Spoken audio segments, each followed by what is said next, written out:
BeReal was one of the fastest growing apps in the world. Within a year, it leapt to #1 on the App Store with over 80 million downloads. It was hailed as the anti-Instagram, and their competitors were very worried. It seemed like everyone in Gen Z was using BeReal every day, and there was nothing else like it. Yet, BeReal has somehow disappeared overnight. Search interest fell by 94%, and BeReal was quietly sold off to Voodoo for just 500 million euros in mid-2024 after making no revenue. How does such an app gain such a gigantic loyal following and then suddenly lose everything? What happened to BeReal? In 2020, at the height of the pandemic, two French developers are working hard on a new project. Alexis had just left his job at GoPro, and Kevin had just graduated from 42, a prestigious software academy. They're trying to create something different, something big, the anti-Instagram, BeReal. The idea is pretty simple. Users are notified at a random time once per day to BeReal. So what does that mean? You would have 2 minutes to take a photo of whatever you're doing, using both the front and the back-facing camera. You could ignore the notification and post later, but there's a catch. If you view your friend's BeReals, any that didn't take it within the 2 minutes will be labeled late. Filters are restricted as well, and BeReal even reveals how many times you reshoot your photo. BeReal really is the opposite of Instagram, but it sounds quite restrictive and weird. What's the appeal of the random notification? How did it take off? Well, for the first while, it didn't. When Alexis and Kevin finally launched BeReal, things were quiet for 2 full years, until growth finally began to take off. At the start of 2022, BeReal had just over 1 million total downloads, which included 2020 and 2021. By October, however, it leapt to 53 million and had 20 million daily active users. In July, it was #1 on the App Store and reached a total of 83 million downloads by the end of that year. What's really interesting though is the demographics. About 80% of their users were under 25, meaning this growth was almost entirely Gen Z, and here things are starting to add up. Why did Gen Z adopt BeReal with open arms? Well, other platforms tend to have a problem with FOMO. Stories often feel like a highlight reel. Posts can sometimes feel like curated photo shoots. It can tend to be a bit perfect. BeReal wanted to put the focus on the less flashy things, the day-to-day, mundane, and authentic moments. It's hard to carefully orchestrate the perfect photo, location, and activity if you only have 2 minutes notice. Most photos from friends are just ordinary snippets of life, but that was the point. Once you've taken your photo, you can see what your friends are up to, less highlight focused and more in touch with the day-to-day. Gen Z went crazy for this app. Instagram even tried to create their own cloned feature as they do for every new app, which makes what happened next so interesting. Statistics around BeReal are a bit fuzzy, but analysts estimate that they had 15 million active users in October of 2022, but by March of 2023, that fell to just 6 million. Their downloads slowed down dramatically too, only growing to 111 million in 2023. That's 28 million new downloads compared to 83 the previous year. Things continue the same way into 2024 as well. What went wrong? Well, BeReal's journey is surprisingly similar to another app from a few years ago, which I think is the perfect case study. Road work ahead? Yeah, I sure hope it does. When Vine took off, it dominated the internet. It was essentially TikTok, a vertical video platform, but all the way back in 2012, it was like BeReal. It had a gimmick. Vines had to be 6 seconds or under, quite restrictive, but it made for some very creative comedy. By 2013, it was the fastest growing app in the world, and 2 years later, it had amassed 200 million monthly active users. That's almost the same as Twitter at the time, who soon acquired the app. It's wild to think that Vine beat TikTok to the punch, and by quite a few years. It was everywhere, so how did Vine disappear? Well, Vine wasn't monetized. No advertising, no sponsorships, nothing. Creators didn't earn royalties from content either, meaning no money flowed into or out of Vine. 200 million users, but no advertising. Great for users, sure, but it wasn't a sustainable business. It was just a massive cost to maintain, yet it goes even deeper than that. 6-second videos is a fun gimmick, but it eventually became extremely restrictive.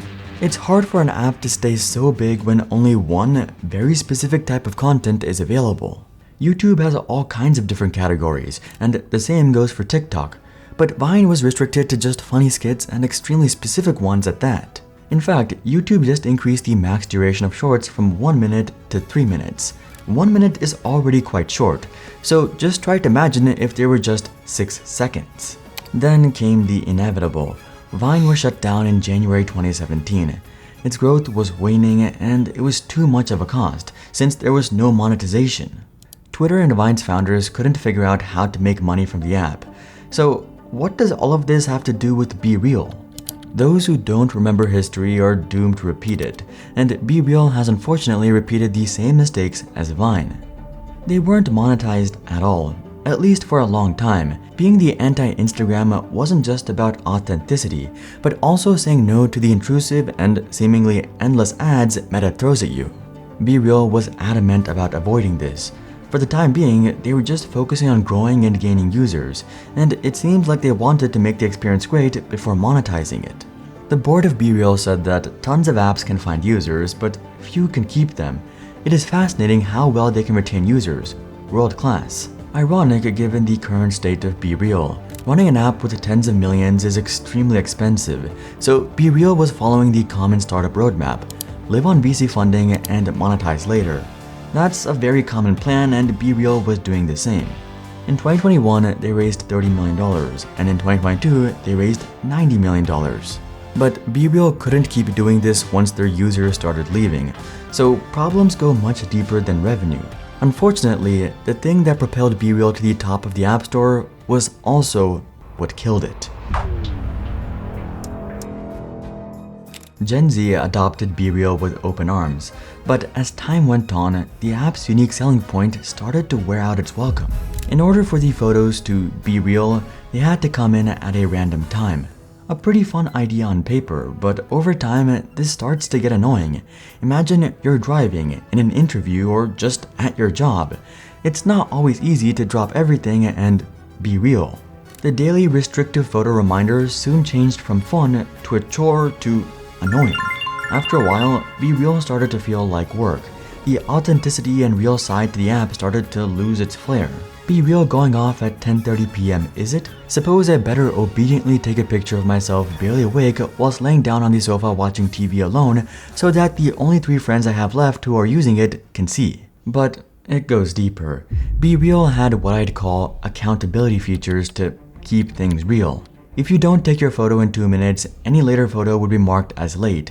But there's something much worse. If you don't take your daily photo, the app will lock you out until you do. You can't see your friend's post or do anything until you take that photo, which if you missed will already be marked as late. These do help with the intended purpose, but it also comes off as very bossy. Eventually, Gen Z began to feel BeReal was parenting them, and this is the demographic that will put up with this the least. Stanford research found that Generation Z is highly likely to question authority and push back against it. So if you mix that with a bossy app, things will eventually reach a breaking point. Yet, even still, there's something much worse about all of this, and I'll explain that soon.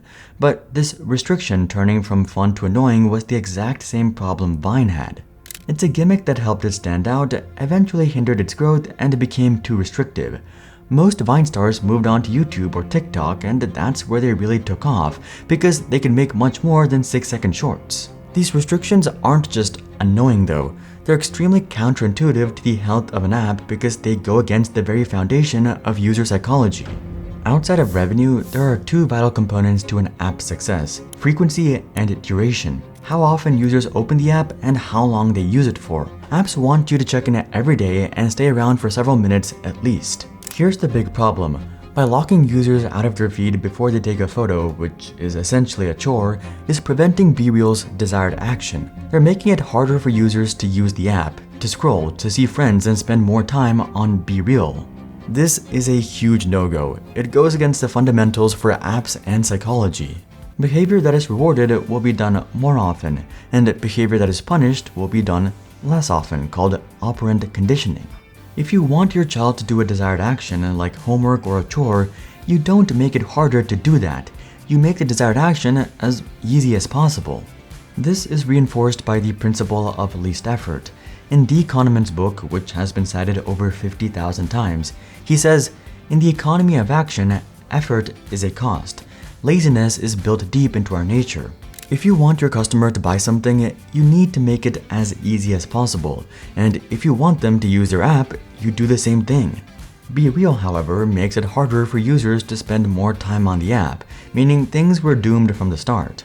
This is why so many apps care about streaks or daily rewards like Snapchat, Duolingo, or thousands of mobile games, encouraging you to build a habit built on positive reinforcement and making it as easy to do as possible. Some might say, BeReal does have streaks though.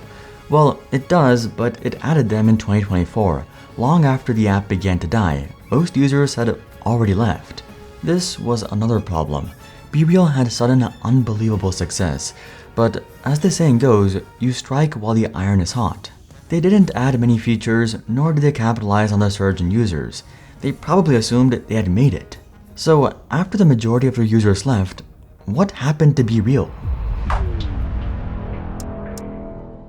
By early 2024, BeReal's active users had mostly all left. Yet, unlike Vine, BeReal didn't die.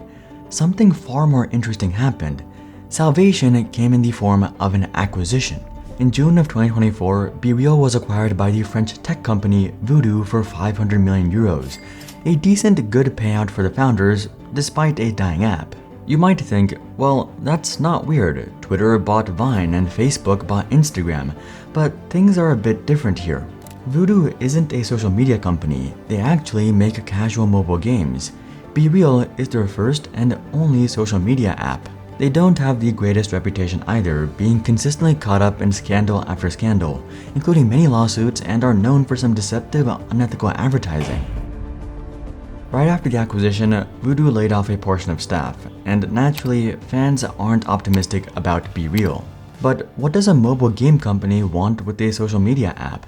We don't know for certain, but I have a few suspicions. Voodoo might be trying to break into the social media industry, and maybe they're going to overhaul BeReal's monetization.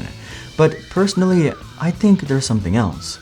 Voodoo thrives on their casual daily apps, which are jam-packed with advertising. They might have acquired BeReal for their data, most of which surrounds Gen Z. An app which entirely functions around a daily habit of young people seems to scream good behavioral data. Whatever the reason, a mobile game giant is a strange parent company for BeReal. I think BeReal was a great idea, and Gen Z was fiercely loyal for a while. It stood for something good, authenticity, and saying no to the endless intrusive ads. But it seems BeReal lacked some foresight. What attracted people to the platform also became their biggest weakness. They only added daily streaks after users were already leaving, and they didn't seem to fix problems which annoyed their users. The same can be said about their monetization. Just because a few tech giants seem to live on VC funding forever doesn't mean that you can too. Eventually, you'll need to figure out how your business can make revenue and profit. Solving it later doesn't usually work out how you hoped for. It looks like Google is currently trying to solve their AI problem later after years of complacency, and it doesn't seem to be working out very well. Check out this video to learn more, but until then, I'm Hari, and I'll see you guys on the next one.